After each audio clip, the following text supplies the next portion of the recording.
ঢাকাইয়া চলচ্চিত্রের এক সময়কার অন্যতম দাপুটে অভিনেত্রী রুজি আফসারী। বাংলা চলচ্চিত্রে সোনালী দিনের কথা মনে করলেই যার প্রিয় মুখটি চোখের সামনে ভেসে ওঠে তিনি মায়াবী অভিনেত্রী রুজি আফসারী। নায়ক রাজ রাজ্জাক থেকে সালমান শাহ, মান্না, শাকিব খান সহ সবার সাথে অভিনয় করে গেছেন দাপটের সাথে। হ্যাঁ ভিউয়ার্স, আমাদের আজকের ভিডিও কিংবদন্তি অভিনেত্রী রুজি আফসারীকে নিয়ে। চলুন দেরি না করে ভিডিওটি শুরু করা যাক।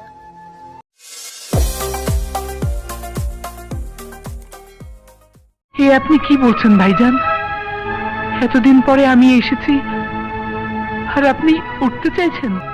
আমাকে সময় দেওয়ার চাইতেও মূল্যবান। পুরো নাম শামীমা আক্তার রুজি। তিনি 1949 সালের 23 এপ্রিল লক্ষ্মীপুর জেলা শমশেরাবাদ এলাকায় জন্মগ্রহণ করেন। তার বাবা কবি অলিউল্লাহ খান ছিলেন পেশায় একজন ঠিকাদার। মা হাসনাহেনা আক্তারি বেগম ছিলেন একজন সঙ্গীত শিল্পী। কাকরাইলের উইলস লিটল ফ্লাওয়ার স্কুলে ইংলিশ মিডিয়ামে পড়াশোনা করেন। পরবর্তীতে ভর্তি হন বিকারুন্নেসা নুন স্কুলে। প্রকৃত নাম শামীমা আক্তার রুজি হলেও দেশবরণ্যে চিত্রগ্রাহক ও চলচ্চিত্রকার এম.এ. সামাদকে বিয়ে করার পর তিনি রুজি সামাদ নামেই বেশি পরিচিত ছিলেন। কবিতা নামে তাদের একটি মেয়েও আছে। পর্দায় তিনি কখনো দাপটে নায়িকা, কখনো মা, বড় ভাবি, সংসারের বড় বউ, বাদশা মহলের নির্বাসিত বেগম চরিত্রে অভিনয় করে তাক লাগিয়ে দিয়েছেন। এই ঘর এই সংসার সিনেমাতে সালমান শাহ ও আলীরাজের বড় বোনের চরিত্রটি এখনও দর্শকের মনে জীবন্ত। এই সিনেমার জনপ্রিয় একটি গান আপা তুই রাগ করে থাকিস না আর অপদার্থ বলে ডাকিস না আর, এই গানটি আজও দর্শকের মুখে মুখে। রুজি আফসারীর চলচ্চিত্রে অভিষেক ঘটে 1962 সালে আব্দুল জব্বার খান পরিচালিত জোয়ার এলো ছবির মধ্য দিয়ে। কিন্তু তিনি জনপ্রিয়তা পান নারায়ণ ঘোষ মিতা পরিচালিত আলোর মিছিল ছবিতে অভিনয় করে। রুজি আফসারীকে বলা হয় বাংলা চলচ্চিত্রের সবচেয়ে মায়াবী চেহারার মা। 80-র দশকে বহু ছবিতে রুজি আফসারী মায়ের চরিত্রে অভিনয় করে দারুণ জনপ্রিয়তা অর্জন করেন। জানো মা, আমার 3টে ছেলে ছিল, এক একটি হীরের টুকরো।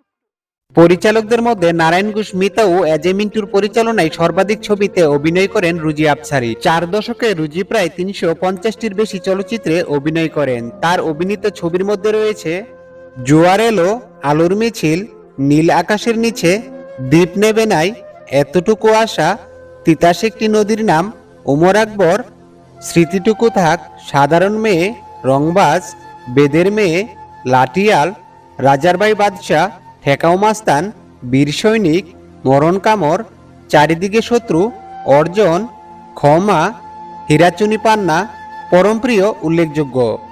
অভিনয়ের গণ্ডি ছাড়িয়ে রুজি আফসারী নিজের প্রতিষ্ঠান রুজি ফিল্মসের ব্যানারে অসংখ্য ছবি প্রযোজনা করেছেন। অভিনয় আর প্রযোজনার পাশাপাশি 1986 সালে প্রথম নারী পরিচালক হিসেবে আত্মপ্রকাশ করেন রুজি আফসারী। 1986 সালে তার পরিচালিত সিনেমা আশা নিরাশা মুক্তি পায়। চলচ্চিত্রে অনবদ্য ভূমিকার জন্য 5 বার জহির রায়হান পদক, পাকিস্তানের সর্বোচ্চ পুরস্কার নিগার সহ দেশি বিদেশি প্রায় 50-টির মতো পুরস্কারে ভূষিত হন তিনি। 1974 সালে আলোর মিছিল ছবিতে অভিনয়ের জন্য সেরা পার্শ্ব অভিনেত্রী হিসেবে বাদশাহ পুরস্কার এবং 1975 সালে লাঠিয়াল ছবিতে অভিনয়ের জন্য সেরা পার্শ্ব অভিনেত্রী হিসেবে জাতীয় চলচ্চিত্র পুরস্কার লাভ করেন। রুজি আফসারী তিনি সর্বশেষ অভিনয় করেছিলেন 2005 সালে মুক্তি পাওয়া পরমপ্রিয় ছবিতে। ব্যক্তিজীবনে রুজি 1985 সালে চলচ্চিত্র পরিচালক ও বর্তমান সময়ের জনপ্রিয় ইউটিউবার মালেক আফসারীর সাথে দ্বিতীয়বারের মতো বিবাহ বন্ধনে আবদ্ধ হন। সেই থেকে তিনি রুজি আফসারী নামে বেশি পরিচিত ছিলেন। বয়সের দিক থেকে মালেক আফসারী রুজির 20 বছরের ছোট হলেও দীর্ঘ 22 বছর সংসার করেন তারা।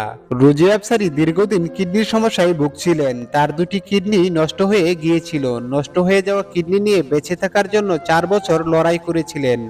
অবশেষে 2007 সালের 9 মার্চ মাত্র 57 বছর বয়সে ঢাকার একটি হাসপাতালে শেষ নিঃশ্বাস ত্যাগ করেন।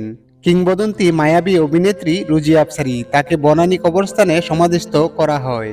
রুজি আফসারী সশরীরে বেঁচে না থাকলেও বাংলাদেশের চলচ্চিত্রের আকাশে এক অনন্য উজ্জ্বল নক্ষত্র হয়ে অগণিত মানুষের মাঝে চিরকাল বেঁচে থাকবেন। আমরা তার আত্মার মাগফিরাত কামনা করছি। তো ভিউয়ার্স, আজ এই পর্যন্তই। এরকম আরো নতুন নতুন ভিডিও পেতে আমাদের চ্যানেলটি সাবস্ক্রাইব করে আমাদের পাশে থাকবেন। ধন্যবাদ।